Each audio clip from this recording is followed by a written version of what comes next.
Bien, pues vamos a continuar con nuestra clase. Estamos ya en la última hora y media. Vamos a procurar darle velocidad. Ahí en el chat ya les puse el archivo que acabamos de ver, el estado de la cuestión de tradiciones orales, que sinteticé ahí más o menos unas 48 páginas del libro de Guijarro, en solo 6 páginas, para que ustedes lo puedan tener, lo puedan leer con calma. Y bueno, vamos a pasar ahora al siguiente punto, que es continuar con esto que habíamos visto de los escritos anteriores a los evangelios. Ya habíamos hablado entonces de esta teoría de la doble fuente, que nos va presentando la interacción entre tradiciones orales escritas. Fíjense, en esta parte del diagrama se ve la contemporaneidad de tradiciones orales y tradiciones escritas, ¿verdad? Que va de aquí hasta acá. Veamos que las tradiciones orales surgen inmediatamente durante la vida de predicación de Jesús y se potencian más durante el tiempo posterior a la Pascua. Estas alimentan las tradiciones escritas, pero al mismo tiempo son contemporáneas durante todo este periodo. Mateo y Lucas se redactan en torno al 80-85, significa que aquí hay contemporaneidad entre tradiciones escritas y tradiciones orales, que, como bien nos iba diciendo Santiago Guijarro, se van retroalimentando mutuamente. Bien, entramos ahora a la fuente Q, la famosa fuente Q de la que tanto hemos hablado. ¿Qué es lo que se cree que contenía? Bien, vemos, Lucas tiene agrupado el material común de un modo más continuo que Mateo. Por eso se ha adoptado en la reconstrucción de la fuente el orden de Lucas. Los saltos corresponden al material de la triple tradición, es decir, cuando Mateo, Marcos y Lucas coinciden, o cuando hay exclusividad en Lucas. Vamos viendo entonces la predicación de Juan el Bautista. Parece que ahí comenzaban los evangelios de Mateo y Lucas, y solo con el tiempo se les añadió los evangelios de la infancia. Entonces, en la introducción se habla de la predicación del Bautista y la tentación que sufre Jesús en el desierto.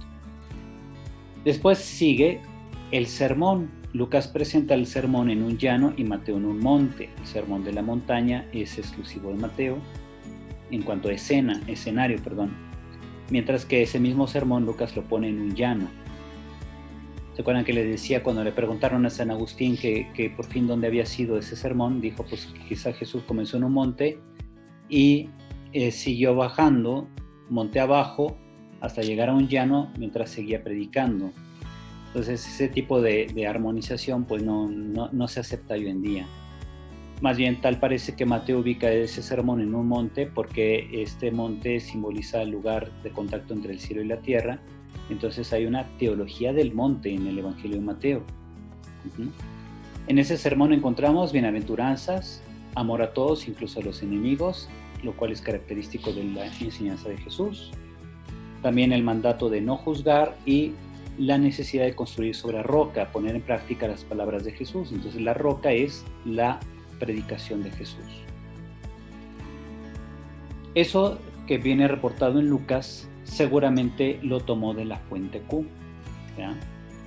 También vemos, por ejemplo, Jesús y su generación. Jesús es bien recibido por gentiles. Hay un motivo de duda para el Bautista.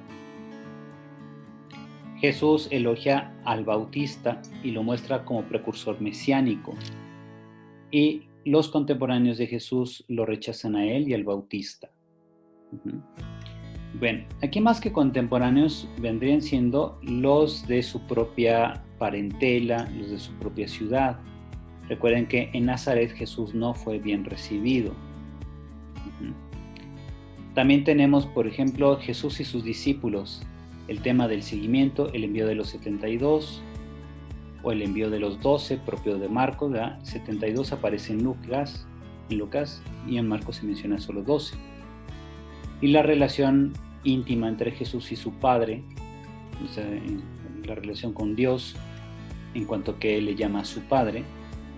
también parece estar reportado en la fuente Q. Tenemos también de Lucas, siguiendo esta secuencia, parece que Lucas tomó de Q todos estos puntos. Jesús y sus discípulos, el Padre Nuestro, confianza en la oración, Jesús y sus adversarios que lo acusan por estar aliado con Belcebú. ¿Se acuerdan que dicen tú expulsas demonios con el poder de Belcebú? También de que los mismos adversarios le piden una señal. Responde Jesús, no se les dará otra señal que la de Jonás. Dichoso sobre el dicho sobre la luz. Durísima crítica a escribas y fariseos. El destino de los discípulos. Animarse a proclamar el mensaje. No temer a los hombres porque no pueden matar el alma, ¿verdad? No temer a la pobreza. Vigilar y estar preparados para el juicio. Conflictos en las familias, ¿verdad? Por quienes se deciden a seguir a Jesús. Dice, he venido a poner padre contra hijo, hijo contra padre, madre contra hija, hija contra madre, etc. Ese es el conflicto de la familia, ¿verdad? Entonces, quien se decida a seguir a Jesús recibirá la crítica hasta de su propia familia, algo que sigue pasando hoy en día. Luego, signos precursores del fin, necesidad de reconciliación antes del juicio. Luego, parábolas de crecimiento, la semilla de mostaza y otras, ¿verdad? Los dos caminos, el camino de la vida, el camino de la muerte, el camino de la puerta estrecha, todo eso. Lamentos por Jerusalén, que encontramos en Lucas 13. De hecho, en Lucas hay dos lamentos, en 13 y en 19. Pero aquí lamento, el primer lamento de Jesús por la ciudad. Tenemos dichos varios, también con algunos saltos. Dichos que aparecen sueltos en Lucas parecen ser tomados de Q. En cuanto al Apocalipsis, la aparición del Hijo del Hombre, parábola del talentos y la promesa a los discípulos de reinar con Jesús, parece que Lucas también las toma de la fuente Q. Y bien, nos preguntamos, ¿cuál fue el contexto geográfico de origen de la fuente Q? Por su contenido, la fuente Q encaja en la tradición sapiencial judía, sobre todo tiene estilo de proverbios. Recuerden siempre, tengan bien claro, la fuente Q solo contiene dichos, no contiene narraciones de curaciones, exorcismos, caminatas sobre el agua, nada de eso. Son dichos sueltos, como ven, ya les había dicho ahorita en la hora anterior, son discursos, frases. Hay apotegmas también, ¿verdad? Y hay, pues estas son generalmente enseñanzas sapienciales. Tenemos también apotegmas, aforismos, que son frases sueltas, lapidarias. Todo eso está dentro de Q, ¿verdad? Pero Q no tiene propiamente narraciones. Quizá tiene un pequeño contexto que diga, llegaron a tal lugar y Jesús enseñó esto, pero nada más. Pero no viene una narración construida, así como por ejemplo un relato de milagro. Eso no viene en Q, solamente frases, dichos. Son frases, aforismos, dichos, apotegmas, pequeños discursos, etc. Entonces veíamos que el contexto se cree que fue Galilea. ¿Por qué? Porque entre los dichos se mencionan ciudades pequeñas, conocidas apenas en su contexto local, y señala a Galilea como lugar de origen. Por ejemplo, este dicho en Lucas 10, 13 al 15 parece venir de Q. Ay de ti, Corosaín, ay de ti, Betsaida, porque si en Tiro y en Sidón se hubieran hecho los milagros que se han hecho en vosotras, tiempo ha sentados en Sayal, ceniza, se habrían convertido. Por eso en el juicio habrá menos rigor para Tiro y Sidón que para vosotras, y tú, Cafarnaum, hasta el cielo te vas a encumbrar, hasta el Hades te hundirás. Entonces esta frase que aparece en Lucas parece estar tomada en Q, y por la mención de las ciudades Corosaín o Corazaín, Betsaida y Cafarnaum, que son ciudades de Galilea, parece tener aquí el llamado colorido local. Entonces parece que Q pudo venir de Galilea. Ahora, el tono polémico de buena parte de la colección estaría recogiendo la experiencia de rechazo de la predicación de Jesús, pero principalmente la fe de sus discípulos después de él. Recuerden que en los evangelios Jesús es rechazado principalmente en su tierra natal, o en su tierra de donde creció. La tierra natal de Jesús, según Marcos, es Nazaret.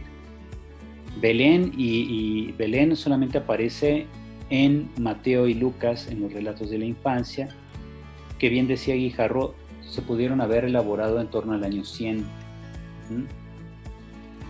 Bien, ahora, en efecto, también se mencionan ciudades muy conocidas, ubicadas más al norte y habitadas por una mayoría no judía, por ejemplo, Tiro y Sidón. Tiro y Sidón que están ahí en la costa, prácticamente en Líbano.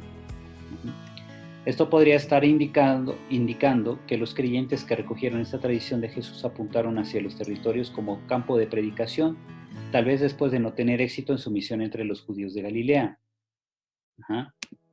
Entonces vamos a ubicarnos aquí en un mapa satelital. Vemos entonces que este es el Mar Muerto, está al sur. Al lado del Mar Muerto es la zona de Judea.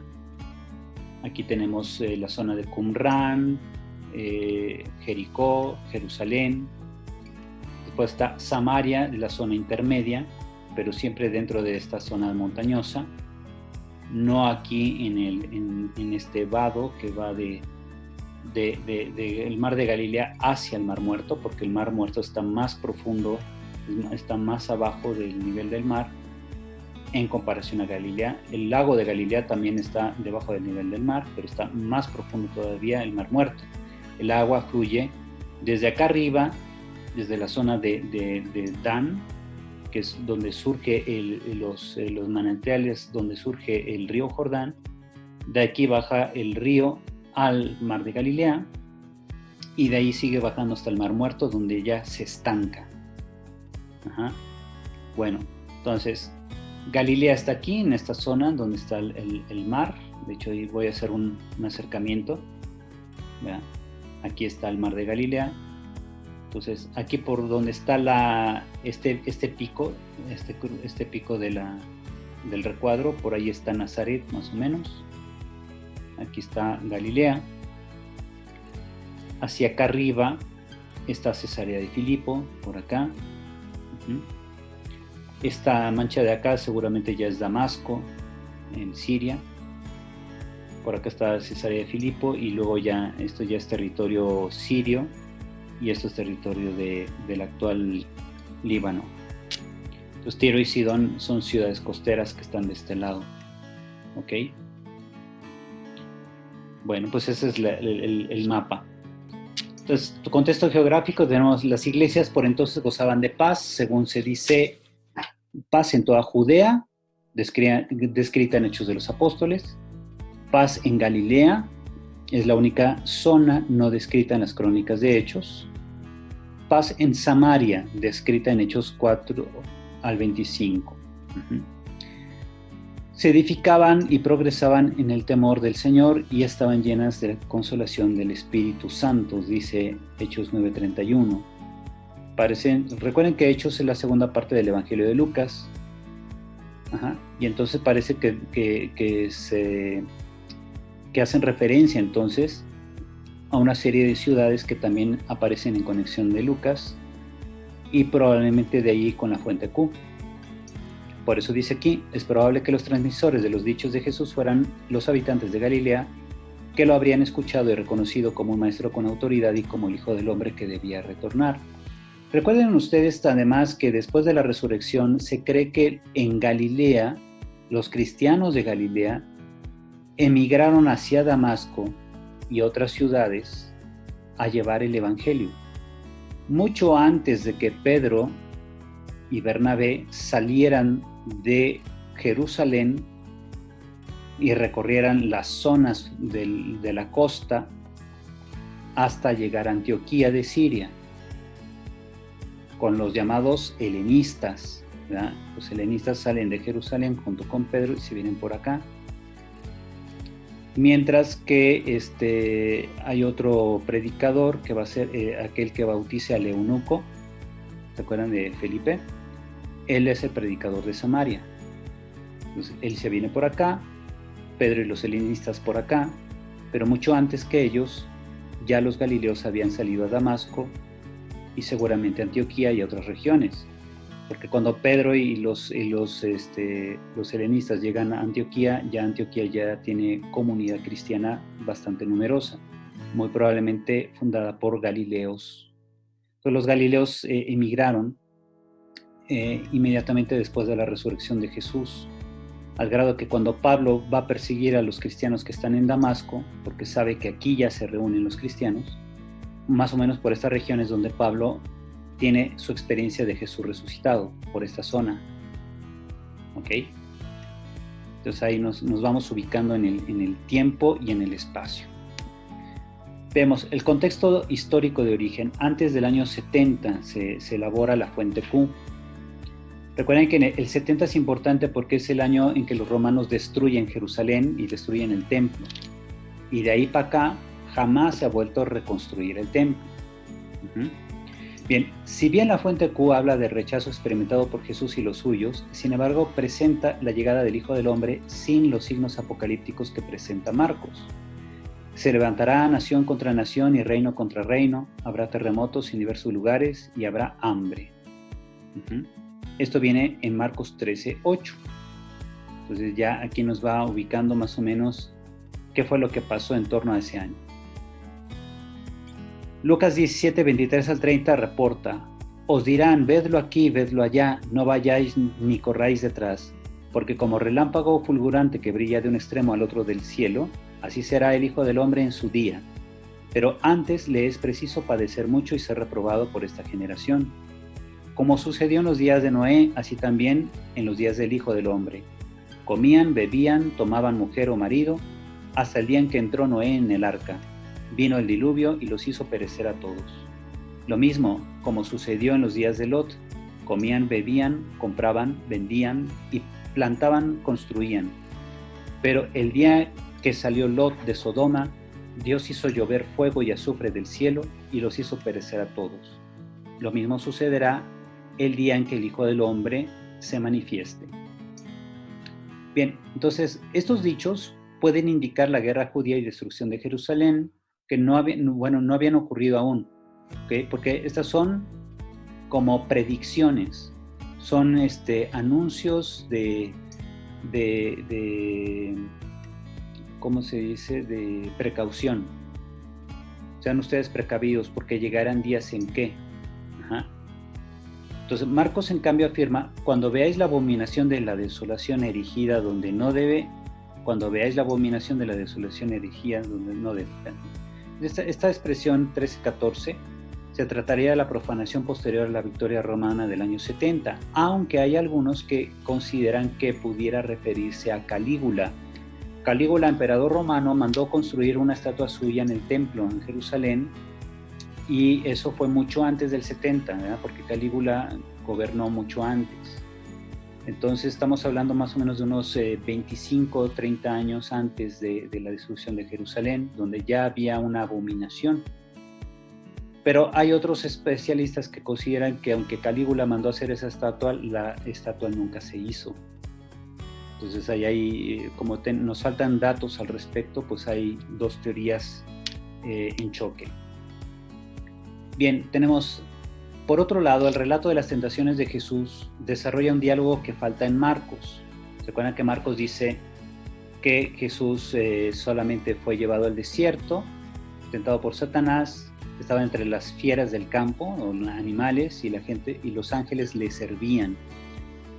Y con eso se contenta Marcos, ya no dice nada de las tres tentaciones, eso lo comentan solo Mateo y Lucas. La redacción de Q parece influenciada por una experiencia histórica de prueba sufrida por los creyentes en Judea en tiempos del emperador Calígula, en esta época. Entonces, todavía le lleva consigo el diablo a un monte muy alto, le muestra todos los reinos del mundo y su gloria y le dice: todo esto te daré si postrándote me adoras. Esto en Mateo. Y en Lucas tenemos: y le dijo el diablo, te daré todo el poder y la gloria de estos reinos porque a mí me ha sido entregada y se la doy a quien quiero. Si pues me adoras, toda será tuya. ¿Se nota cómo hay modificación del texto? ¿Ya? Es la misma tentación, Nada más que en Mateo me parece es la segunda y acá es la tercera, algo así. O sea, porque Lucas modifica el orden de las tentaciones de Mateo. La segunda en Mateo, la tercera en Lucas y viceversa.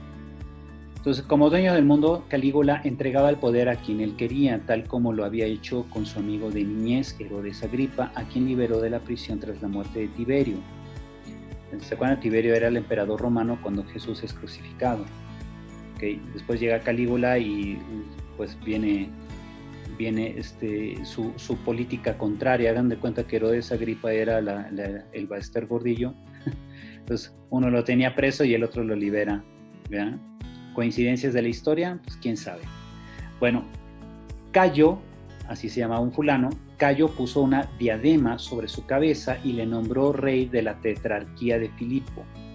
También le dio la tetrarquía de Lisanias y cambió su cadena de hierro por una de oro de igual peso. Eso lo comenta en Antigüedades Judías Flavio Josefo. Ajá. Tenemos también, después del año 40, el emperador imponía a sus súbditos al ser adorado como Dios, el ser adorado como Dios. Esto es precisamente como que la locura en la que caen todos los sucesores de Augusto. ¿Se acuerdan que Augusto era el hijo de Dios? Ajá. Pero Dios con minúscula, porque ese Dios con minúscula era César, Julio César, que había sido su tío abuelo. Pero como Augusto no tuvo hijos varones, entonces le sucedió en el cargo, le sucedieron, me parece que era su yerno, Tiberio. Y después todos los demás eran como que parientes secundarios de Augusto. Entonces todos se las daban de Dios, de divinidad. Entonces tenemos, por ejemplo, la expresión esta de postrándote me adoras. Ajá. Todo será tuyo si postrándote me adoras, parece ser una referencia a la adoración exigida por el emperador romano, en este caso Calígula. Bien, Filón de Alejandría cuenta que él mismo tuvo que cumplir el ritual de la postración. Y aquí en Delegación ante Cayo, Filón de Alejandría redacta: fuimos conducidos, recuerden que Filón de Alejandría es un sabio judío. Dice, fuimos conducidos ante él, al verlo nos inclinamos hasta el suelo con toda reverencia y temor y lo saludamos con el tratamiento de sagrado emperador. Pero su respuesta fue tan cortés y amable que desesperamos, no ya de nuestra causa, sino de nuestra vida. Porque con una sonrisa irónica observó, con que vosotros sois los impíos que no creen en mi condición divina, cuando todos los demás la reconocen y creéis en el Dios innombrable. Ajá, entonces es lo que relata Filón de Alejandría. Así estaban las cosas en el imperio, ¿verdad? Entonces no era nada fácil que un judío que solamente se postra ante Dios tuviera que hacer esa reverencia y recibir esa respuesta. Imagínense, pues ahí estaba pensando, aquí nos van a dar cuello, ¿no? Calígula envió un ejército a Jerusalén para erigir estatuas suyas en el templo con la orden de que si los judíos no la aceptaban, matasen a los que se opusieran, según relata Flavio Josefo. Pero la orden no llegó a ejecutarse debido a que la intercesión de su amigo Herodes Agripa demoró el asunto hasta su muerte. Entonces les digo, aquí es donde luego hay conflictos de historiadores. Nos dicen que sí se logró y que por eso la abominación de la desolación se refiere a la estatua de Calígula. Y otros dicen, no, es que nunca se construyó la estatua porque hubo este problema. Bien, la redacción de Q habría sucedido entonces entre el año 41. ¿Qué sucedió en el año 41? A ver si nos vamos aquí atrás. Vemos entonces que a ver, espérame. Sí, aquí está, o más bien acá. Tenemos que el gobierno de Calígula se da precisamente en esta época, entre el 37 y 41, ¿ok? Tras la muerte de Tiberio, Calígula toma el poder, del 37 al 41, y acá tenemos que Q se pudo haber redactado tras la muerte de Calígula y antes de la destrucción del templo. Ahora fíjense, esta teoría ¿qué presupone? Presupone que los dichos de las tentaciones, los dichos en palabras del diablo, en las tentaciones de Jesús, se refieren a esto. Se refieren precisamente a la política que tenía Calígula ante los judíos, todos los conflictos que se dan, y Cayo, que es uno de los gatos de Calígula, ¿verdad?, se convierte en como especie de intermediario entre los judíos, aquí representados por Filón de Alejandría, y la política de Calígula. Pero les digo, ese supuesto es también pues, criticable, ¿verdad? O sea, no porque encuentres una semejanza de ciertas frases, ya vas a deducir que toda la obra se tuvo que haber redactado solo con la muerte de Calígula.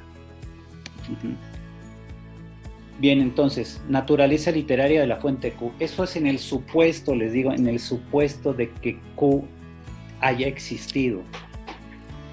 Recuerden ustedes que Santiago Guijarro, autor de este libro, Jesús y sus primeros discípulos, y autor de este otro que vimos ahorita, de los 4 evangelios, Santiago Guijarro, él está seguro y afirma y da la vida porque la fuente Q existió. Pero hay muchos especialistas que dicen lo contrario, ¿verdad? Sobre todo anglosajones, como Mark Goodacre, y luego les muestro un libro de él, que estoy en espera de que me llegue. Es un libro donde él refuta Q y con argumentos, como dicen, con los pelos de la mula en la mano, sabe de qué color es la mula. Entonces, Mark Goodacre está seguro que la fuente Q nunca existió y que es un mito de la exégesis reciente. Bien, en caso de que haya existido Q, tenemos entonces cuál pudo haber sido su naturaleza literaria. Entonces, a primera vista es una composición muy parecida a las antiguas colecciones de dichos de un maestro. Muestra de ello es el Evangelio de Tomás, que está aquí abajo. El Evangelio de Tomás, como tenemos aquí una serie de textos, recoge dichos de Jesús. Este sí existe, el Evangelio de Tomás existe, está copiado, está el documento original que se encuentra. No es original de Tomás, obviamente, es una copia ya muy tardía. En caso de que Tomás realmente haya escrito ese texto, pues debió haberlo hecho, el tal Tomás no es el Tomás apóstol, obviamente se hace pasar por él, porque el Evangelio de Tomás es del siglo II, y para el siglo II Tomás apóstol ya había muerto, ¿verdad? Entonces es una obra pseudoepigráfica. Entonces, el texto original del Evangelio de Tomás, escrito en copto, debió haber sido de inicios del siglo II, en torno al año 100 al 120 máximo, pero es una colección de dichos de Jesús. ¿Okay? Entonces, Q pudo haber sido, como Tomás, una colección de dichos de un maestro. Sin embargo, no carece de cierta estructura biográfica, como la de los evangelios, que se escribirán después. Igual que Marcos, comienza con la predicación de Juan el Bautista y termina con un discurso sobre la venida del Hijo del Hombre. O sea, lleva un orden cronológico según cómo se desarrolló la vida de Jesús. Pero no tiene el relato de la pasión, que sí está en los evangelios. La estructura que sostiene al conjunto de dichos supone ya una elaboración teológica. Así, algunos dichos paralelos con el Evangelio de Tomás muestran que el Evangelio Q o la fuente Q ha agrupado en un sermón sentencias que en otras fuentes estaban dispersas. Bien, entonces hay sentencias reportadas en Lucas como estas. Y él, alzando los ojos hacia sus discípulos, decía: bienaventurados los pobres, porque vuestro es el reino de Dios. Bienaventurados los que tenéis hambre ahora, porque seréis saciados. Bienaventurados los que lloráis ahora, porque reiréis. Bienaventurados seréis cuando los hombres os odien, cuando os expulsen, os injurien y proscriban vuestro nombre como malo por causa del Hijo del Hombre. Bien, entonces, estas 3 bienaventuranzas parece que Lucas las toma de Q. Y en el Evangelio de Tomás tenemos, en cambio, bienaventuranzas sueltas en distintos momentos del Evangelio de Tomás. Aquí tenemos, por ejemplo, en el capítulo 54, en 69.2 y en 68.1. Son dichos que tienen que ver con estas bienaventuranzas que en Lucas van en orden y que Lucas probablemente tomó de Q en ese mismo orden. Pero el Evangelio de Tomás los toma sueltos en momentos distintos de los dichos de Jesús, de la colección de dichos de Jesús. Bien, entonces eso es para que uno lo vaya tomando en cuenta. Muchos, por ejemplo, Crozan cree que el Evangelio de Tomás se escribió antes que los Evangelios sinópticos y que los Evangelios sinópticos más bien se basaron en Tomás. Pero diversas formulaciones de Tomás muestran claramente una serie de perspectivas propiamente gnósticas, y el gnosticismo surgió por el año 100. Así que no puede ser que los sinópticos se hayan basado en Tomás. Más bien, los creadores del Evangelio de Tomás se basaron en los sinópticos y los releyeron a partir de una perspectiva gnóstica. Tenemos también la teología del Evangelio Q, o documento Q. Dice, una buena parte de los dichos de Q se refieren a Dios, hablan de su forma de ser y de su actuación con los hombres. Una palabra más común para referirse a él es Padre. Es un término tomado del ámbito de las relaciones familiares. La mayor parte de los dichos sobre Dios Padre los encontramos en Q. Esta fuente nos presenta entonces lo más cercano a la predicación de Jesús. En cuanto a lugar, Galilea, época entre los 50 y 60, y temática, relación con Dios. Entonces puede ser que Q se haya redactado entre estos años, o al menos los dichos en relación a Dios como Padre pueden venir de las oraciones que Jesús hacía en los montes de Galilea. Entonces puede ser que esa tradición se plasmó ya por escrito en Q entre el 50 y 60. Bien, el contexto de esta enseñanza es la instrucción a los discípulos para que ellos vivan la imitación de Dios en su propio obrar.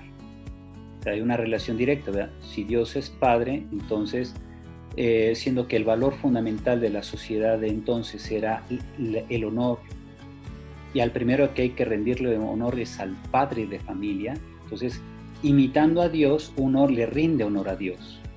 Entonces, aquí ya hay una hilación, no solo lingüística, sino también social. ¿Cuáles eran los principios de la sociedad galilea de entonces? Pues el honor al Padre, la imitación de Él. Y eso es lo que se ve también aquí en esta hilación de textos. Vamos a dejar que pase la patrulla o ambulancia que hace mucho ruido aquí. Ya ven que la universidad está a un lado de una clínica. Creo que ya se fue. Bien, continuamos. Dice, el Padre ha ocultado cosas a los sabios e inteligentes y se las ha revelado a los pequeños.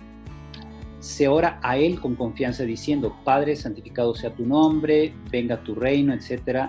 Es el Padre Nuestro en Lucas, que es más corto que en el de Mateo. El Padre sabe que sus hijos tienen necesidades, Él es bueno con los ingratos y perversos, por tanto los discípulos deben ser compasivos como su Padre es compasivo. Este es el principio de la imitación. En cuanto a la muerte y resurrección de Jesús. Bien, entonces hasta aquí vemos entonces lo que aporta Q. Vamos a ver, dice, la muerte y resurrección de Jesús ocupa un lugar central en el mensaje de Pablo. Marcos contiene un extenso relato de la pasión. El Evangelio Q terminaría con el discurso de la venida del Hijo del Hombre. Este es Marcos 13, el discurso escatológico en Jerusalén. Pero Q ya no dice nada sobre la pasión. Entonces, obviamente conoce la muerte de Jesús y seguramente el modo como ocurrió. El que no lleve su cruz y venga en pos de mí no puede ser discípulo mío, de Lucas 14, 27, parece estar tomado de Q, pero parece ser la única referencia a la pasión de Jesús, la mención de la palabra cruz. En cuanto al anuncio de su retorno desde el cielo, supone su partida, pero esta partida no es interpretada en clave redentora en la fuente Q, ¿verdad?, como hace Pablo, o el relato de la pasión con sus alusiones al siervo sufriente. Esto es lo que va a decir Guijarro. El relato de la pasión, que habla de la relación con el siervo sufriente, viene de Jerusalén y no de la fuente Q, ¿verdad? La interpretación de la muerte de Jesús en clave redentora no va a venir ni del relato de la pasión ni de la fuente Q, sino de la teología en la diáspora, es decir, fuera del territorio de Israel. La muerte de Jesús parece interpretada como la de un hombre justo o de un profeta a quien Dios ha rescatado, elevándolo hasta él, como Elías y Enoc, a la espera de que lleve a cabo una función judicial en tiempo final. El acento no está puesto en la muerte ni en la resurrección, sino en el regreso. Es decir, Lucas toma este pasaje quizá de la fuente Q, diciendo: os digo que no volveréis a ver, que no me volveréis a ver hasta que llegue el día en que digáis: bendito el que viene en nombre del Señor. Entonces, por ejemplo, estos especialistas que proponen Q consideran que Lucas toma esta frase de Q, que hace una clara alusión al retorno de Jesús, pero no indica nada sobre cómo murió. Tampoco le da un sentido redentor a su muerte. Y en cambio, el relato de la pasión sí va a interpretar la muerte de Jesús como a luz, ya prefigurada en el siervo sufriente de Isaías, pero no le va a dar la interpretación redentora, es decir, que Jesús murió por nuestros pecados. Eso no va a venir en el relato de la pasión ni en la fuente Q, pero Pablo sí lo menciona en 1 Corintios 15. Entonces uno se pregunta, ¿de dónde viene la interpretación de que la muerte de Jesús tiene una clave redentora? Es decir, que es para nuestra salvación. Esto parece ser entonces teología de la diáspora, una cristología de la diáspora. Bien, hasta aquí la fuente Q, y ahora entramos al relato de la pasión. Nos quedan solo 45 minutos, vamos a ver si logramos terminar, ¿verdad? Del relato de la pasión. Obviamente aquí estamos hablando del relato premarquiano de la pasión. Si el acontecimiento pascual no ocupa un lugar central en la estructura de Q, es decir, el relato de la pasión, muerte y resurrección de Cristo, ¿cuál es el origen del largo relato de pasión que encontramos en los 4 evangelios? Si sabemos por el esquema de la doble fuente que teníamos acá arriba, ¿verdad? Mateo y Lucas siguen a Marcos en el relato de la pasión, porque ya vimos, la fuente Q no dice nada de la pasión. Entonces Mateo y Lucas siguen a Marcos. ¿Ok? Hasta ahí. Tenemos que entonces, si ellos siguen a Marcos, entonces Marcos es fuente. Y Juan también es fuente, porque claramente Marcos y Juan difieren en elementos de la pasión. O sea, se parecen mucho. Incluso algunos dicen que Juan sigue a Marcos, pero también difieren mucho. Ahora, en el relato de la pasión, las escenas están unidas en una trama consecuente, mientras que en el resto del Evangelio, cada relato es una unidad autónoma que de hecho ha sido ubicada por cada redactor según su propio plan. Entonces, Marcos y Juan coinciden en relatar los momentos de la pasión siguiendo una misma trama. Entonces uno se pregunta, bueno, ¿esa trama de dónde salió? Así como se ha intentado la reconstrucción hipotética de Q reuniendo los versículos compartidos entre Mateo y Lucas, también algunos han intentado reconstruir hipotéticamente el relato primitivo o premarquiano de la pasión. Para eso se toma la versión de Marcos por considerarlo el evangelio más antiguo, y se trata de identificar rasgos típicamente marcanos que son conocidos por el estudio del resto del evangelio. Estos rasgos serían el aporte particular del evangelista y por tanto posteriores al relato primitivo de la pasión. Vamos a considerarlos al tratar cada evangelio en particular. Bueno, es precisamente pensando en un curso sobre evangelios. Vemos características del relato de la pasión. A partir de la reconstrucción se rescatan características del relato primitivo. ¿Okay? Bueno, antes de seguir con esto, les voy a poner otras diapositivas que tengo aquí ya preparadas, que nos va mostrando el modo como Santiago Guijarro en el libro Jesús y sus primeros discípulos, que es esta es la edición anterior. Por ahí una de ustedes me mandó la fotografía del libro que compró apenas, que es la nueva reimpresión, más bien, porque los contenidos siguen siendo los mismos. Entonces es la misma edición, pero con una nueva reimpresión, una nueva portada. Este es el libro como salió originalmente, Jesús y sus primeros discípulos, que este libro salió, de hecho, en el año 2007. Aquí me lo firmó Santiago Guijarro, cuando vino a México a la Asamblea de Biblistas Mexicanos de 2007 en Guadalajara.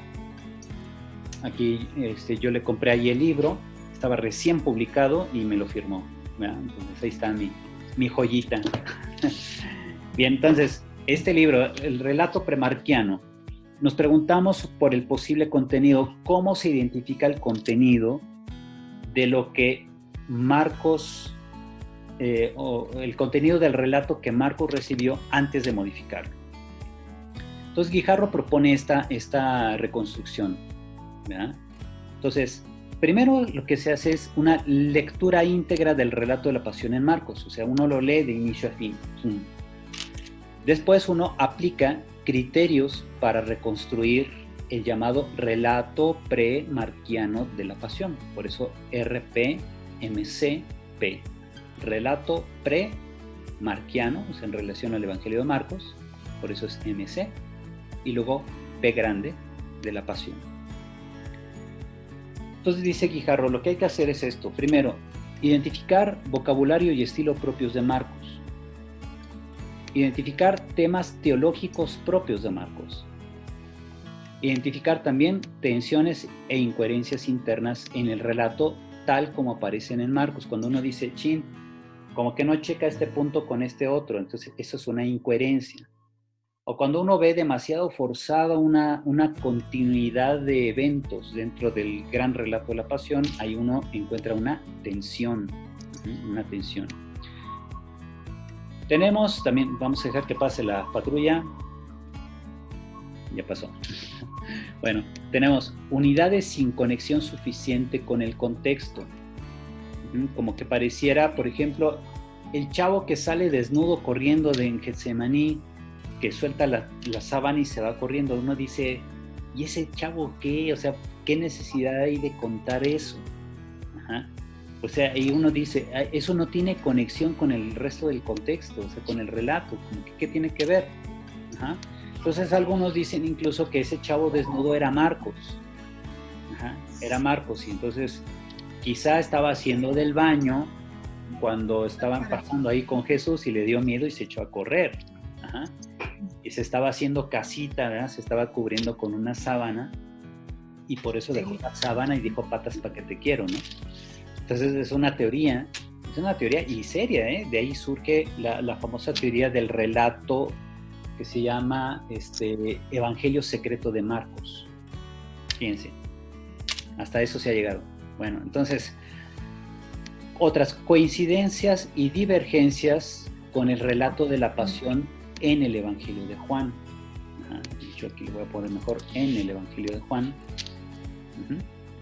Ok, entonces ya que se han identificado estos elementos, sugiere además Guijarro, hay que hacer identificación de añadidos, qué añadidos tiene el texto, qué inserciones se le pusieron y qué modificaciones finales estableció el llamado redactor final del Evangelio. Entonces, fíjense, aquí hay mucho ojo.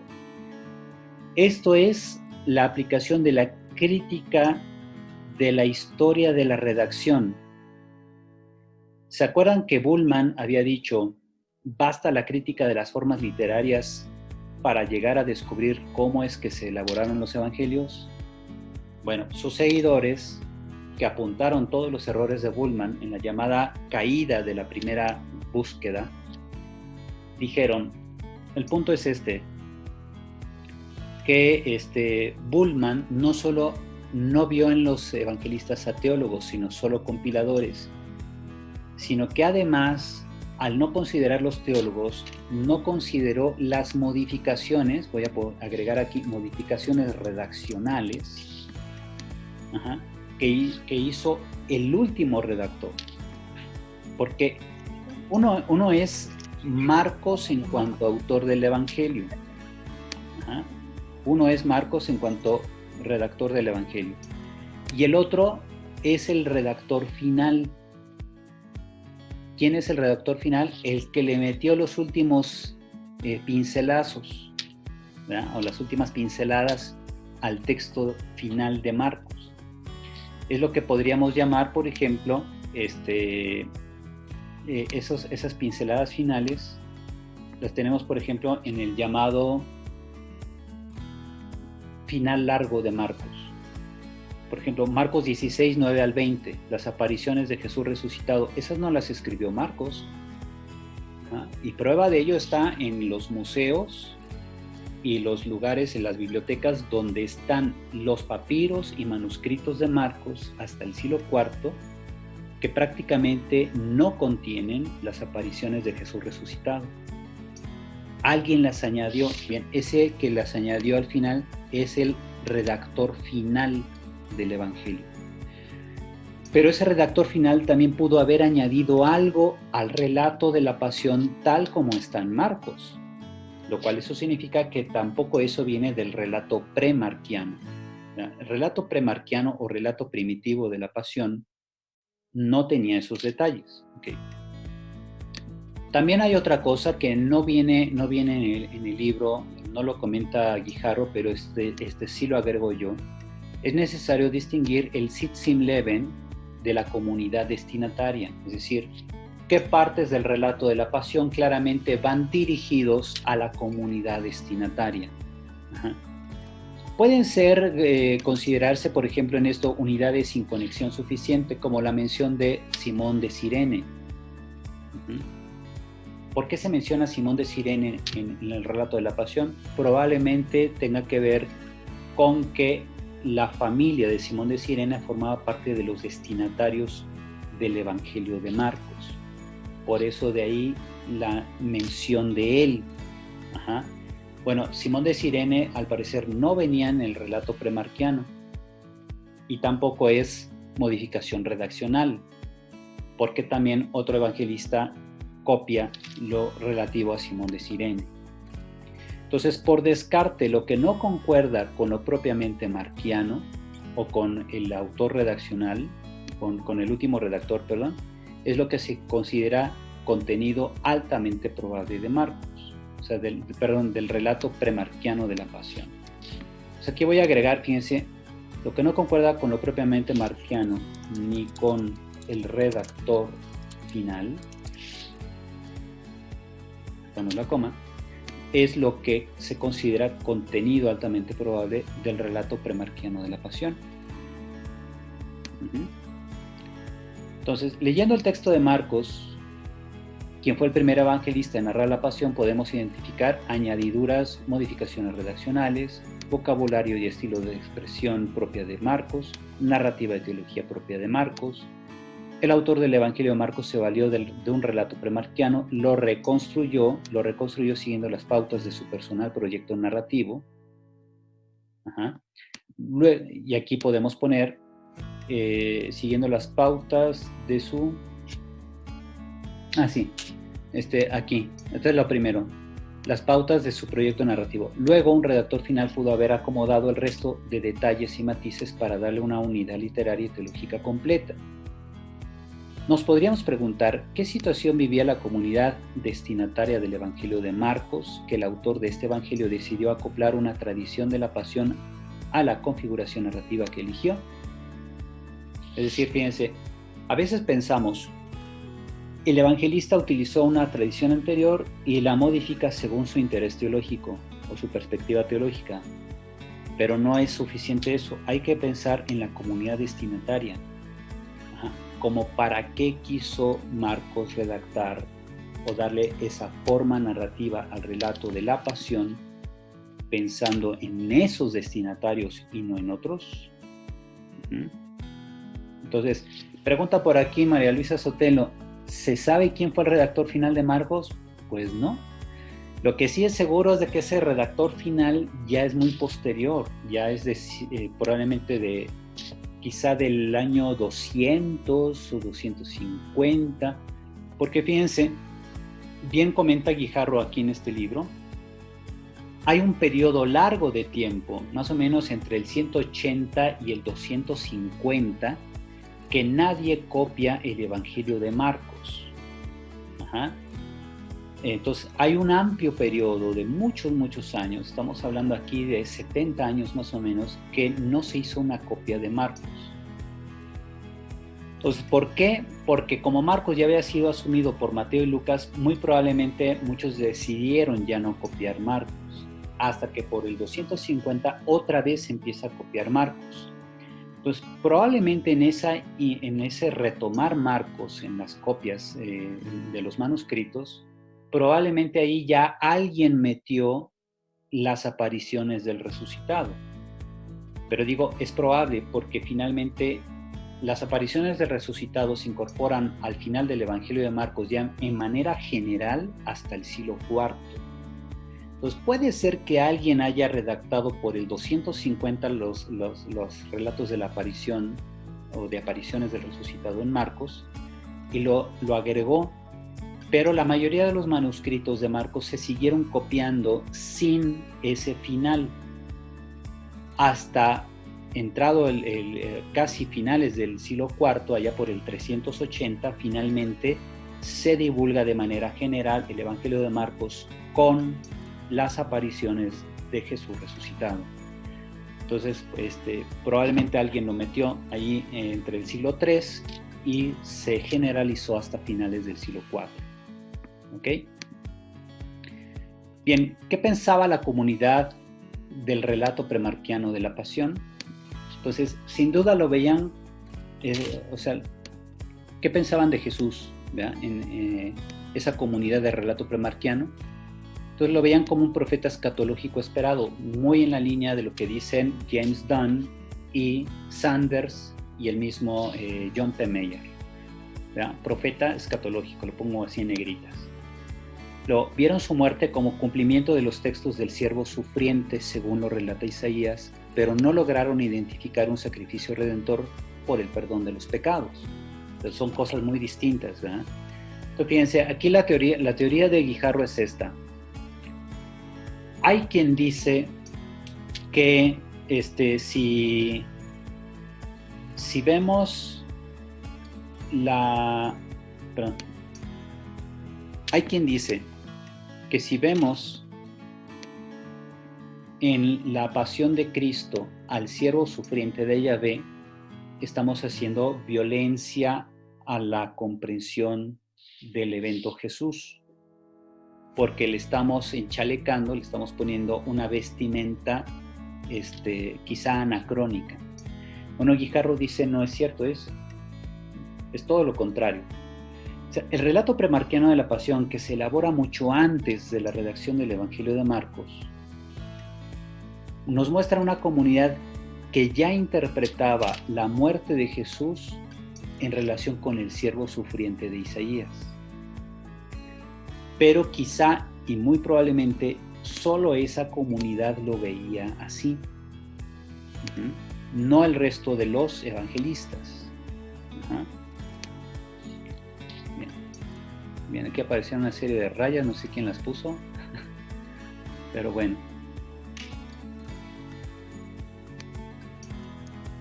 Si no, se ven unas rayas ahí medio extrañas, yo no las puse. A ver, vamos a dejar de transmitir y volvemos a poner. Bien, ahí están. Entonces les digo, Guijarro dice, la idea de la relación entre el relato premarquiano y el siervo sufriente viene de la comunidad que redactó el relato premarquiano. O sea, ni siquiera viene de Marcos, pero tampoco viene de otras comunidades.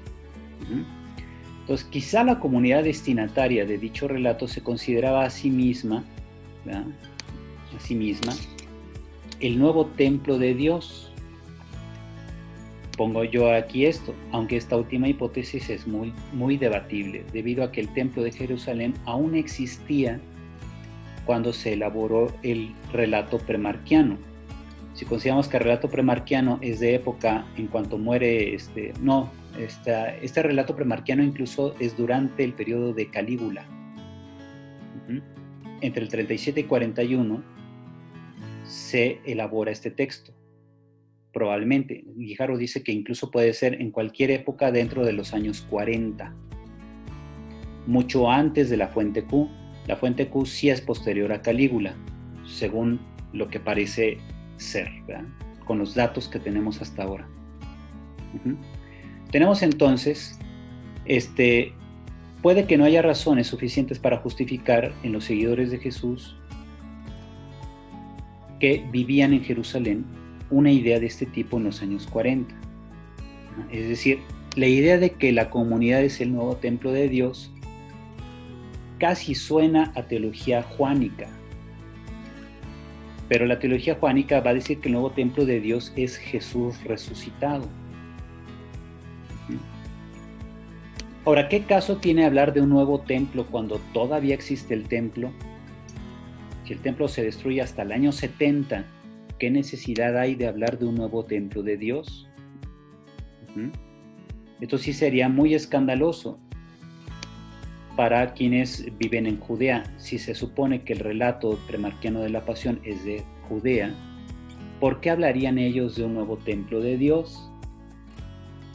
Cuando uno lee Hechos de los Apóstoles y uno ve la comunidad de seguidores de Jesús que está en Jerusalén, vemos cómo ellos seguían frecuentando el templo de Jerusalén.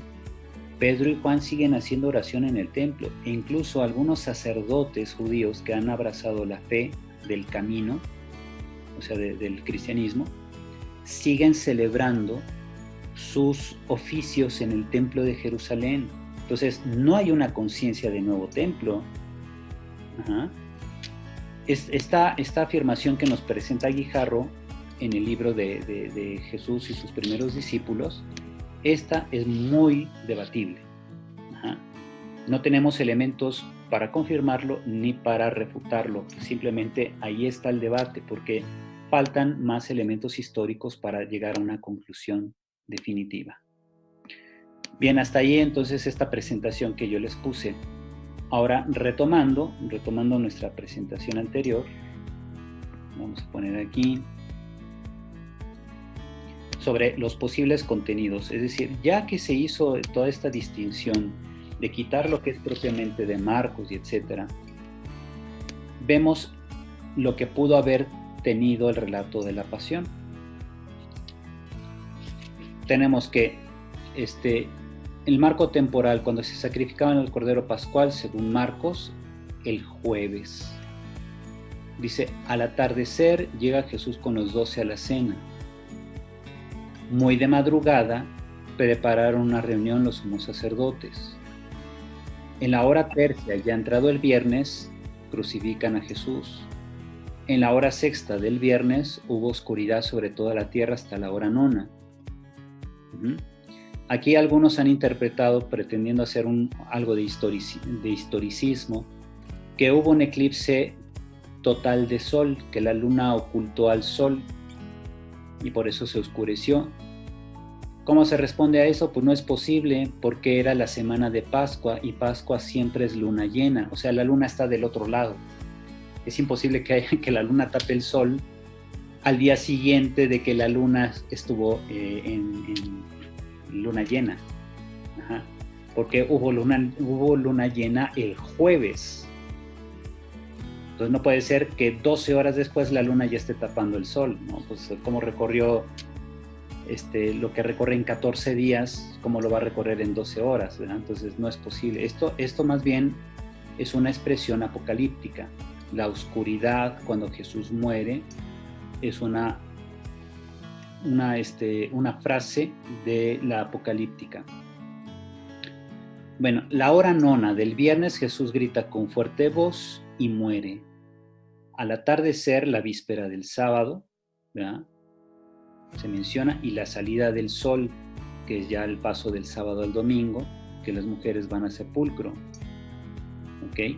Entonces, tenemos que en Marcos el jueves dice se sacrifica el Cordero Pascual, mientras que en el Evangelio de Juan dice aquel era el día de la preparación de la Pascua, era sábado, aquel sábado era muy solemne.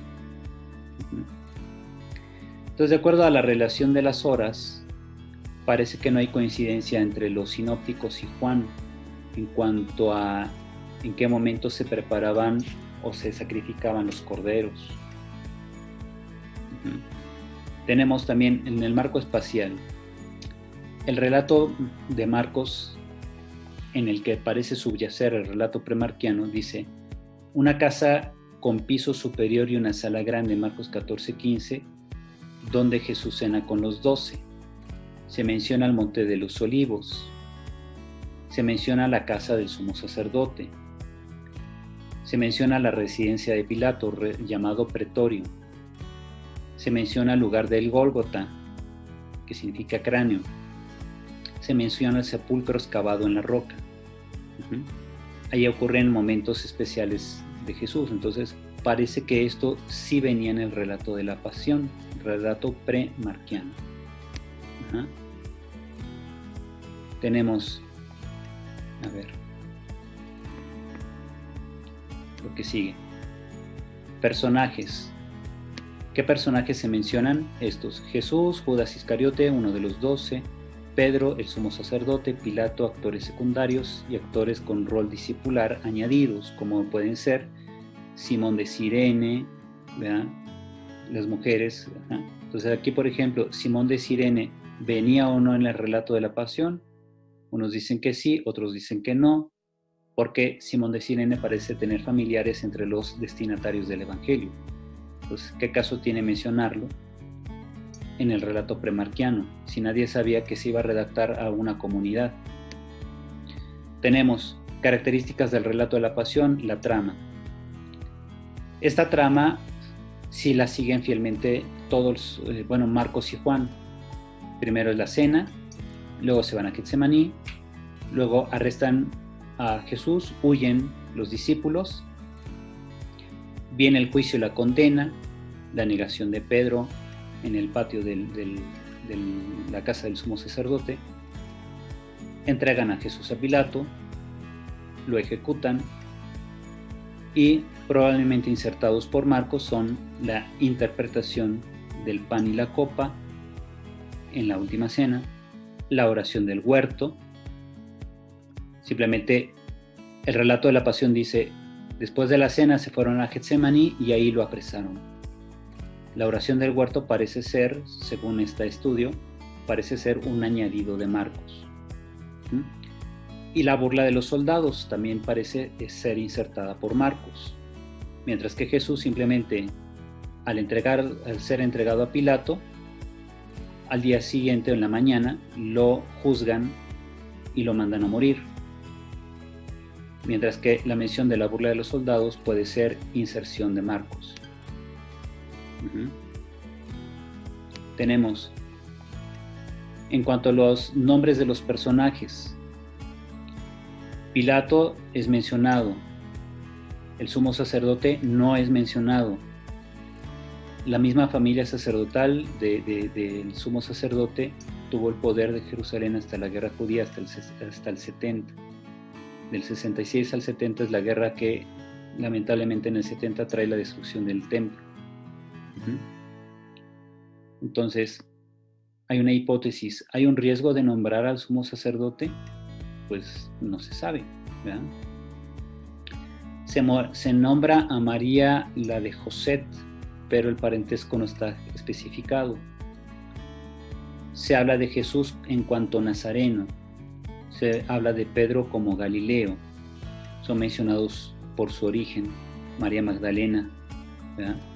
Pero no son vistos como paisanos suyos. Es decir, los habitantes de Jerusalén no sabían que ellos eran paisanos de Jesús, solamente Jesús Nazareno, Pedro de Galilea, María de Magdala. Magdala también está en Galilea, o sea, Nazaret y Magdala también están en Galilea. Pedro, pues sabemos, era de Cafarnaúm, o al menos vivía ahí. Vean. La mención de quién cortó la oreja en el huerto no se menciona en el relato de la pasión. Me parece que solo Juan va a mencionar su nombre. Luego, lugares: el pretorio de Pilato no es precisado. No se sabe si era la Torre Antonia o el antiguo Palacio de Herodes. La casa del sumo sacerdote no se menciona, pero también queda la duda. Como no se menciona el nombre del sumo sacerdote, no se sabe si era Anás o Caifás. Me parece que por ahí un evangelista, creo que es Juan, ¿verdad?, va a mencionar las dos casas: Anás, Caifás y la de Pilato. Luego el Gólgota, se especifica el lugar.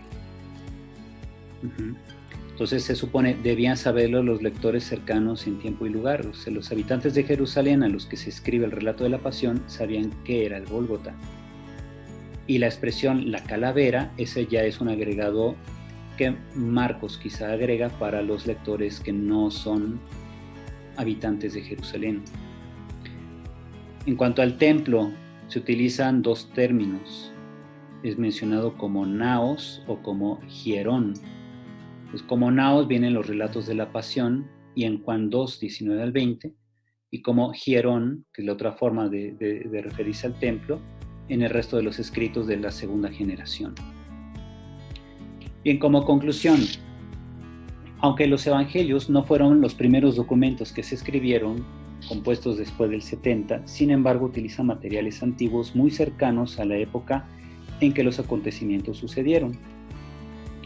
Una colección de dichos de Jesús habría sido compuesta entre los años 40 y 70 en la región de Galilea.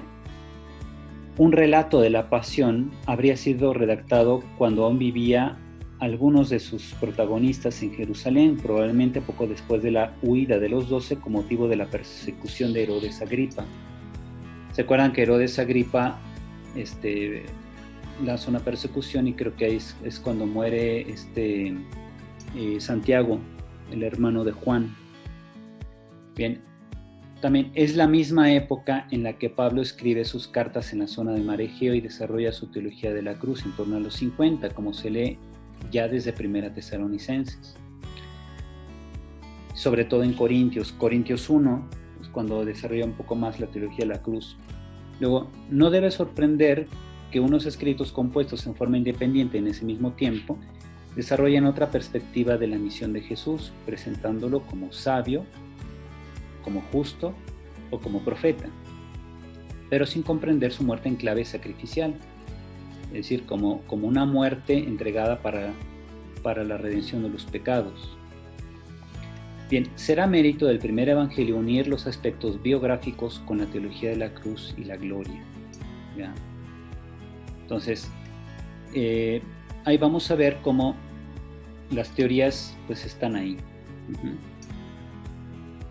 Bien, yo creo que hasta aquí con esto podemos concluir simplemente que el relato premarquiano de la pasión se puede reconstruir a medias, ¿ya? No con detalle. ¿Por qué? Porque tienes que distinguir muy bien entre la labor del evangelista, la labor del redactor final y o sea, de ahí solamente puedes, como les decía acá, puedes ir descartando perspectivas. Tú puedes ir descartando, aquí está,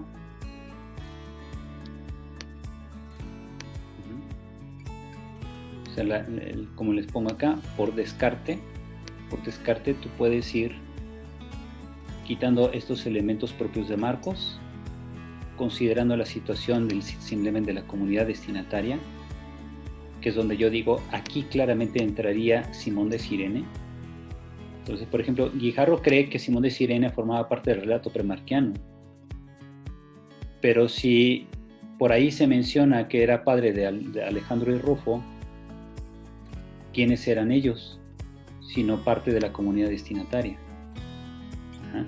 Entonces, muy probablemente esta mención de Simón de Cirene no sea del relato premarquiano de la pasión, sino que ya está pensado en los destinatarios. ¿De quién? Pues de un evangelista. O a menos que que Alejandro y Rufo sean parte de la comunidad destinataria del relato premarquiano. ¿Quién sabe, no? Entonces, ahí está, por eso ahí está Simón de Cirene acompañando a Jesús. ¿Era o no era parte del relato premarquiano? Pues ahí está, uno puede echarse su volado. Bien, les muestro finalmente unas imágenes que son relativas precisamente al texto de Guijarro. Yo aquí dejo de compartir pantalla y les voy a poner ahora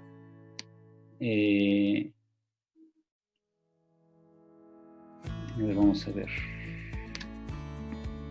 Este es uno, este es otro.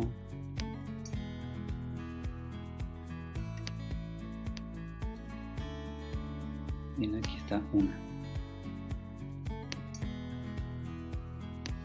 En el libro de Guijarro tenemos esta primera imagen. Esta es la reconstrucción que él propone, viene desde la página 181, es muy corta, creo que llega hasta la 186, me parece. 84, sí, hasta el 85, 185. Bien, entonces fíjense, el relato dice así, el relato premarquiano ya reconstruido según Guijarro.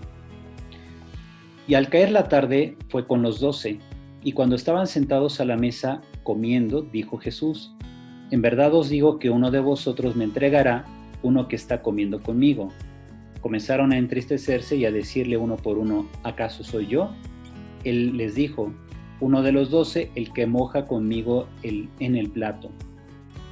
Pues el Hijo del Hombre se va como está escrito de él, pero hay de ese hombre a través del cual el Hijo del Hombre es entregado. Más le valdría a ese hombre no haber nacido. Aquí un detalle. Aquí Guijarro está considerando que la expresión Hijo del Hombre es propia de Jesús, cuando muchos dicen que probablemente la expresión Hijo del Hombre es una elaboración de los evangelistas. Pues ahí sí, como dicen por ahí, quién sabe. Siguiente. Y salieron hacia el monte de los olivos. Fíjense, aquí simplemente ni siquiera se menciona que acabaron de cenar. Solamente el comentario que Jesús menciona sobre aquel que lo va a entregar, y de ahí se brinca a la salida al monte de los olivos. Y les dice Jesús: todos tropezaréis, porque está escrito: heriré al pastor y las ovejas serán dispersadas. Pedro le dijo: aunque todos tropiecen, yo no tropezaré. Y Jesús le dice: en verdad te digo que mañana, esta misma noche, antes de que el gallo cante, me habrás negado 3 veces.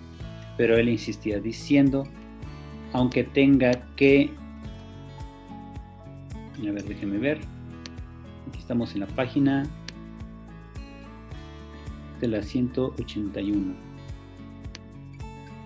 Déjenme conseguir la otra. Acá está, la 182. Aunque tenga que morir contigo, no te negaré. Y lo mismo decían todos.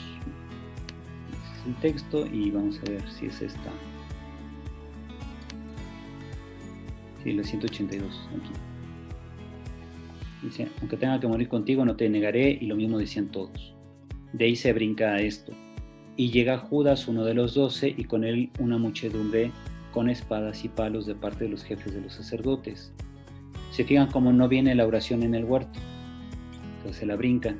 Luego ellos le echaron mano y le sujetaron. Uno de los presentes, sacando la espada, hirió al siervo del sumo sacerdote y le cortó la oreja, pero no menciona su nombre. Y Jesús, dirigiéndose a ellos, les dijo: ¿habéis salido con espadas y palos para apresarme como si fuera un ladrón? Pero es para que se cumplan las escrituras. Y abandonándole, huyeron todos, o sea, los discípulos. De ahí se brinca a esto. Y llevaron a Jesús a presencia del sumo sacerdote, y se reunieron todos los jefes de los sacerdotes. Vean cómo no mencionan el nombre del sumo sacerdote. Dice: y Pedro le siguió de lejos hasta la entrada de la mansión del sumo sacerdote, y estaba sentado con los sirvientes que calentaba a la lumbre. Los jefes de los sacerdotes buscaban un testimonio contra Jesús para darle muerte, pero no lo encontraban. Y algunos, levantándose, dieron falso testimonio contra él, diciendo: nosotros le hemos oído decir: yo destruiré este templo hecho con manos humanas, y en 3 días edificaré otro no hecho con manos humanas. Y levantándose, el sumo sacerdote se puso en medio y preguntó a Jesús diciendo: ¿no respondes nada a las acusaciones de estos? Pero él calló y no respondió nada. El sumo sacerdote se rasgó las vestiduras y dijo: ¿qué necesidad tenemos ya de testigos? Habéis oído la blasfemia. ¿Qué os parece?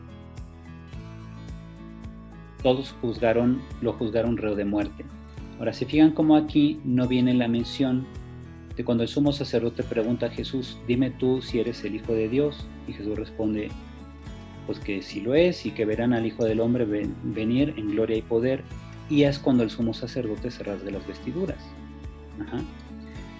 Entonces, esta mención del templo, uno se pregunta, ¿será suficiente para que el sumo sacerdote se rasgue las vestiduras y los demás lo tengan por reo de muerte? ¿No será más bien que Jesús dijo una blasfemia mayor a los oídos de ellos? Entonces aquí pues también es criticable lo que propone Guijarro, o sea, brincarse la mención. Si acá arriba ya había dicho que Jesús era el Hijo del Hombre, ¿se acuerdan?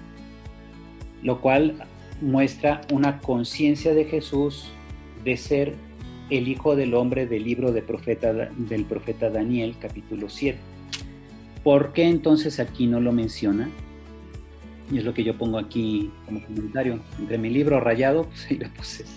O sea, no es coherente la propuesta de Guijarro de decir que Jesús es el Hijo del Hombre, o se considera el Hijo del Hombre en el diálogo de la Última Cena, y aquí no diga que es el Hijo del Hombre de Daniel 7, ante Caifás o ante el sumo sacerdote. Entonces, yo aquí veo una incongruencia en la propuesta de Guijarro.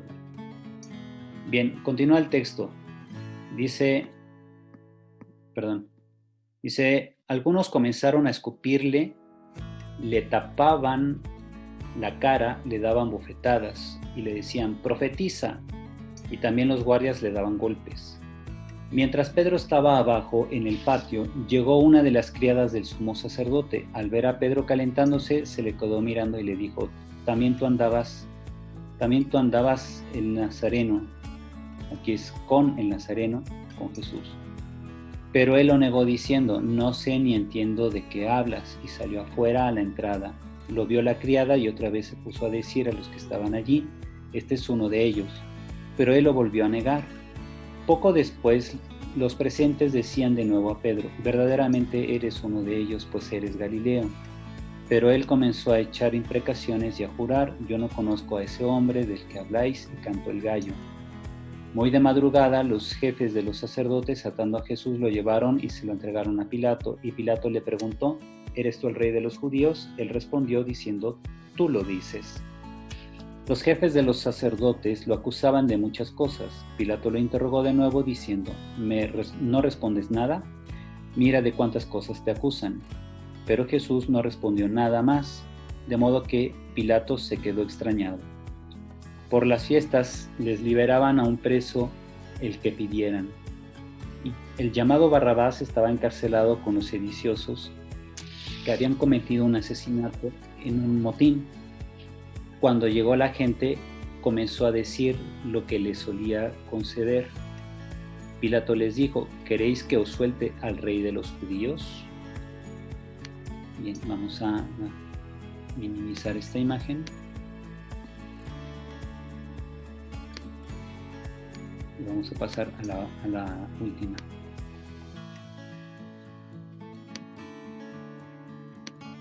Entonces, ¿creen que les suelte al rey de los judíos? Y dijeron ellos.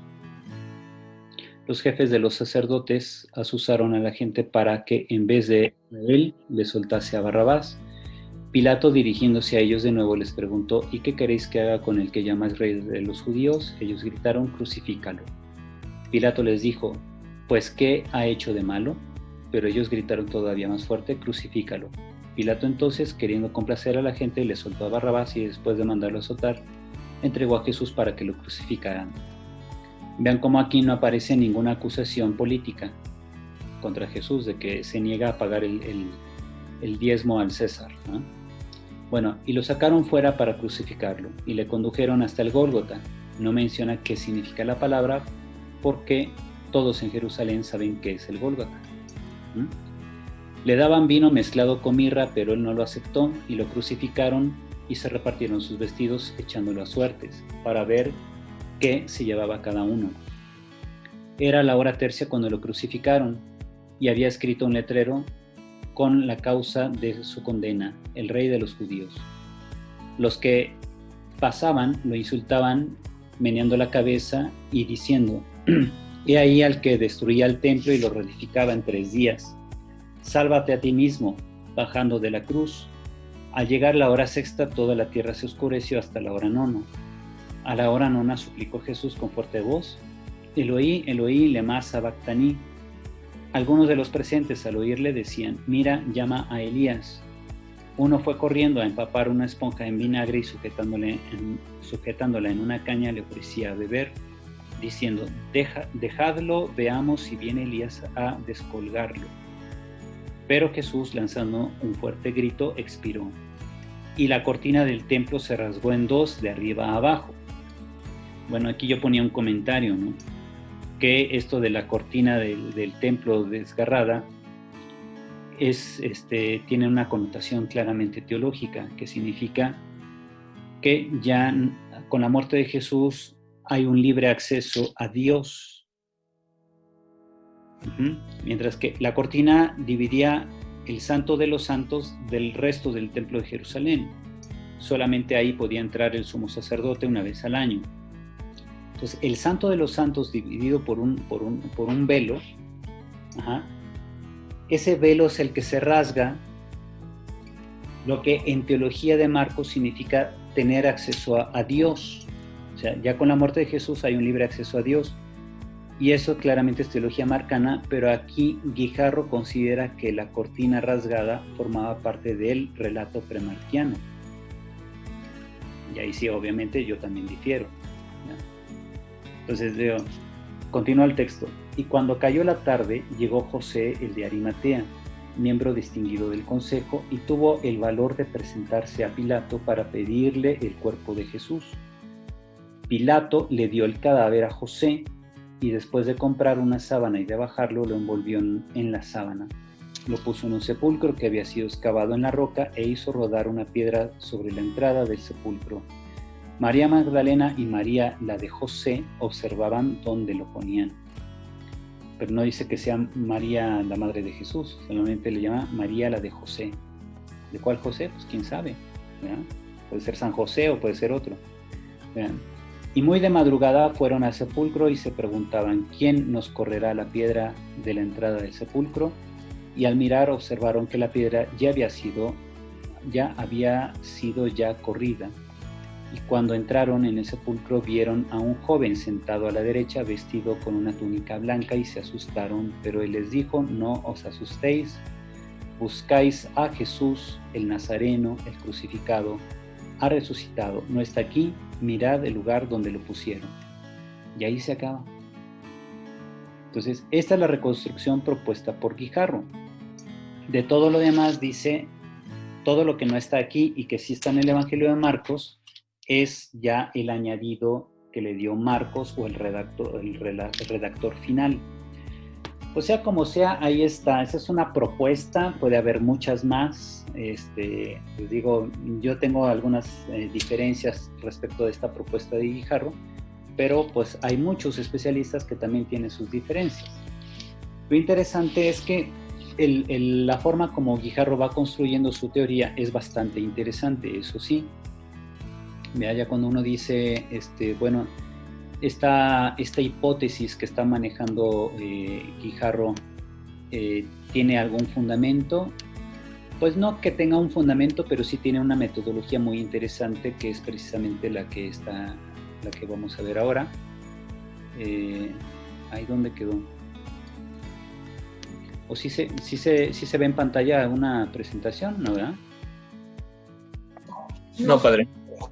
A ver, déjeme ver, aquí está. Esta metodología que está siguiendo Guijarro es muy aceptable. Ya en cuanto a los contenidos es donde puede haber diferencias. Entonces, cuando hablas de temas teológicos aquí, temas teológicos propios de Marcos, si esto es un criterio, ¿por qué no separar lo del el velo rasgado en el templo? O incluso la mención de que se oscureció hasta la hora nona. Entonces, pues son elementos que habría que poner aquí. Entonces, fíjense, hay algo que aquí no está tomándose en cuenta, que es que precisamente que ese redactor final, el que hizo las modificaciones redaccionales después de Marcos, bien pudo haber sido un cristiano de una comunidad de carácter apocalíptico, que es el que introduce la cuestión de la oscuridad que cubrió la tierra hasta la hora nona. Se fijan cómo también eliminó Guijarro aquí la cuestión del centurión, que dice, verdaderamente este era hijo de Dios. Ajá. En eso sí estamos de acuerdo, porque eso es teología de Marcos, ¿verdad? Marcos va creando una estrategia de anagnórisis, que es un proceso de lento desvelamiento de la identidad de Jesús desde el inicio hasta el final. Ajá. Desde que Jesús comienza su predicación hasta la profesión del centurión que dice verdaderamente este era hijo de Dios. Esa es una estrategia que se llama anagnórisis, que Marcos utiliza, y eso es una estrategia tanto literaria como teológica. Entonces, ahí sí coincido con Guijarro de eliminar eso como para pretender reconstruir el relato premarquiano. Lo que sí también yo no estoy de acuerdo es que por un lado pone a Jesús en labios de Jesús diciendo en la última cena que es el Hijo del Hombre, pero no lo dice en frente del sumo sacerdote. Entonces parece que el relato premarquiano de la pasión, según lo presenta Santiago Guijarro, la causa de la muerte de Jesús fue simplemente el que dijo algo contra el templo, lo llevaron ante Pilato y Pilato lo manda a crucificar para evitar una revuelta de los judíos contra Roma. Ajá, y ya. Pues esa es la propuesta de él. Pero entonces, ¿hay o no hay relación entre Jesús y el Hijo del Hombre según el profeta Daniel? Pues eso sí está, me parece algo incongruente que en la última cena Jesús lo diga y no ante el sumo sacerdote. Ajá. Pero bueno, esas son teorías. Bien, pues con eso concluimos esta primera parte de su curso del Jesús histórico. Ya la próxima semana me parece el padre Tomás Montesinos va a continuar con ustedes. Ha sido para mí un gran placer acompañarlos durante estas semanas, que fueron creo que 6 semanas, ¿verdad?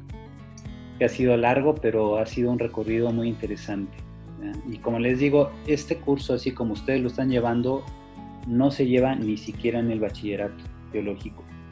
Se ven muchos de estos elementos en la licenciatura de Teología Bíblica, pero no en el modo como lo estamos siguiendo aquí. A ellos se les da más cuestiones de textos en griego y se van viendo otros matices, pero pues sí ha sido también para mí un verdadero desafío poder ir seleccionando los materiales, ir mostrando y sobre todo tratar de terminar a tiempo, aunque ahorita ya nos pasamos 7 minutos, ya llevamos 4 horas y 7 minutos de materia, pero pues es muy satisfactorio, ¿no creen?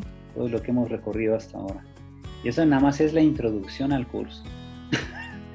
Ahora viene ya el estudio de los pasajes concretos a partir de la próxima semana. Muy bien.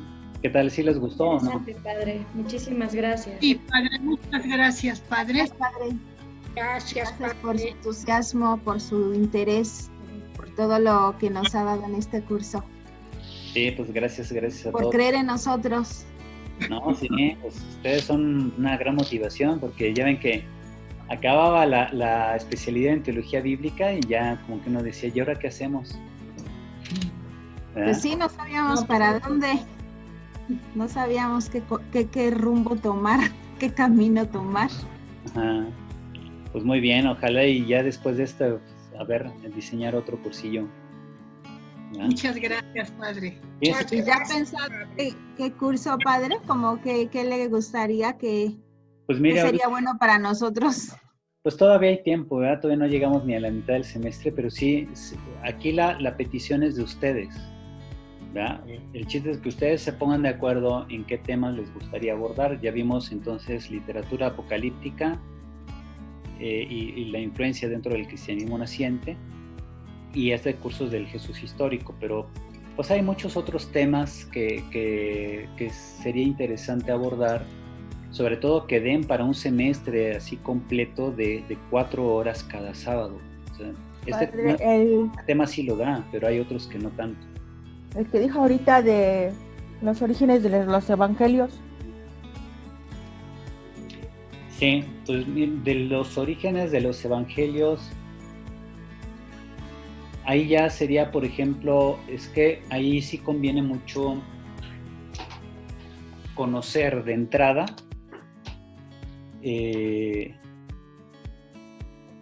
hay muchas cosas que no sabemos. Por ejemplo, cómo era la dinámica de la sociedad de entonces. Hay estudios de antropología cultural, pero son siempre aproximaciones que nos van ubicando en el terreno.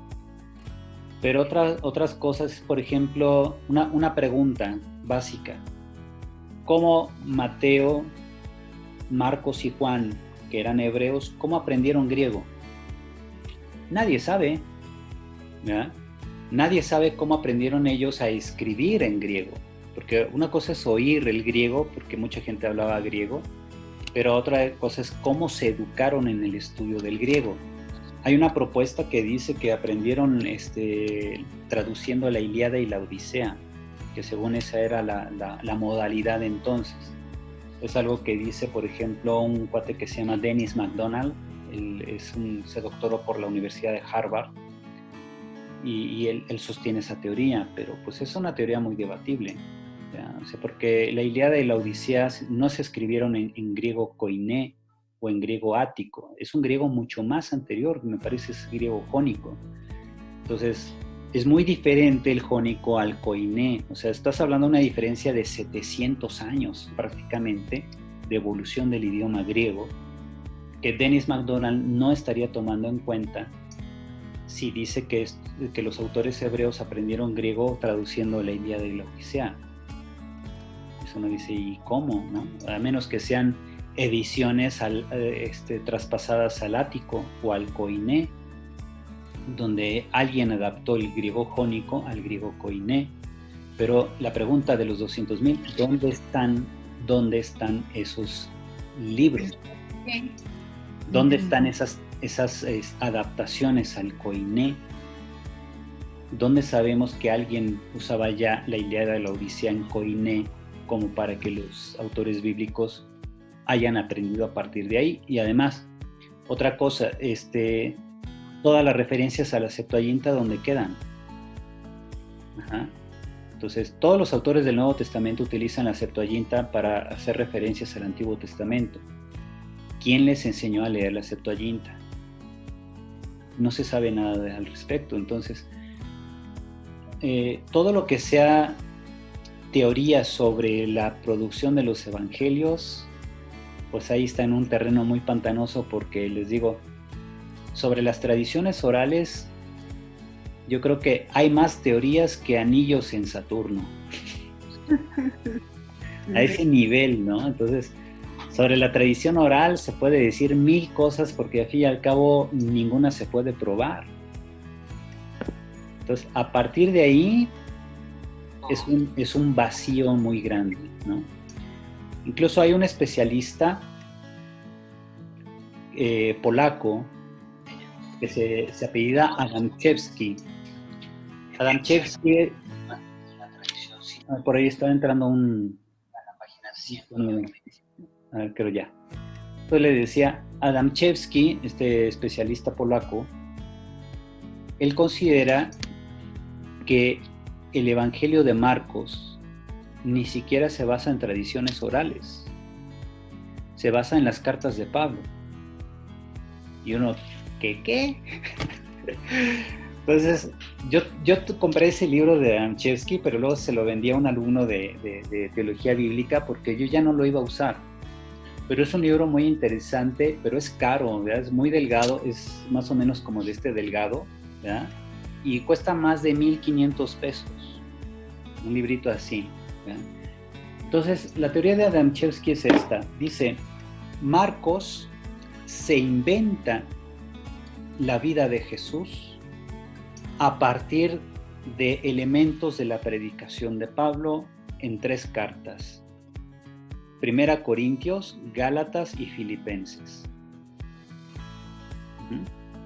Entonces Adamczewski dice, a partir de la predicación de Pablo, sobre todo partiendo de temas y algunas estrategias retóricas de Pablo, Marcos va tomando esos temas y esas estrategias retóricas para crear una vida de Jesús y darle así coherencia a la predicación cristiana.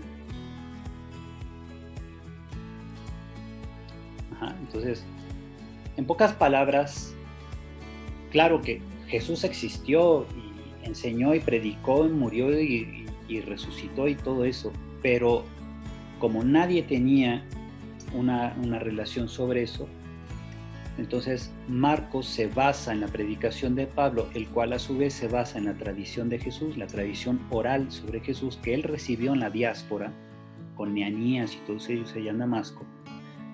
Entonces dice, como que esa es la conexión. Entonces, no existían colecciones de tradiciones orales de Jesús, como dicen los de la Formgeschichte o incluso estos autores de las tradiciones orales. Dice, todo esto es pura fantasía. Dice, nada de eso existió.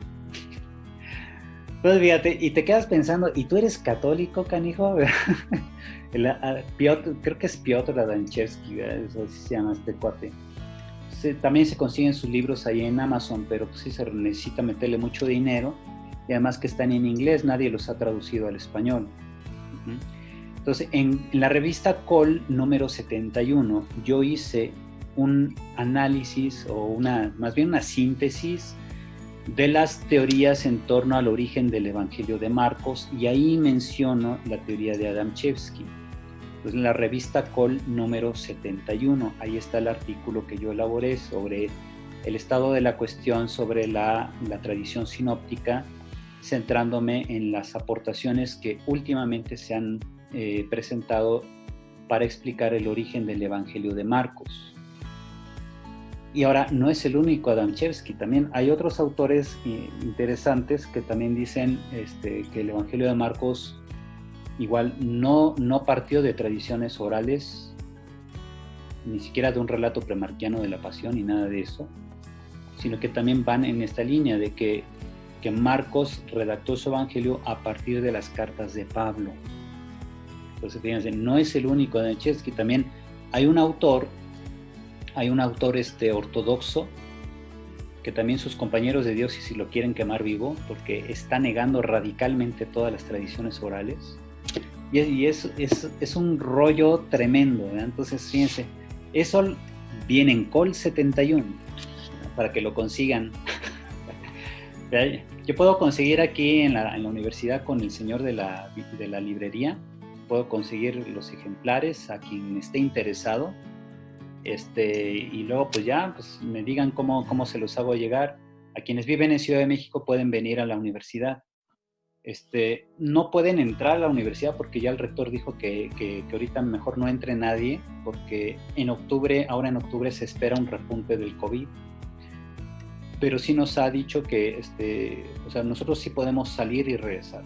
Entonces yo puedo salir en un momento con las revistas y se las entrego a alguien, pero no están dejando ahorita entrar a la universidad a gente que no viva aquí o que no sea de los servicios de administración de la universidad.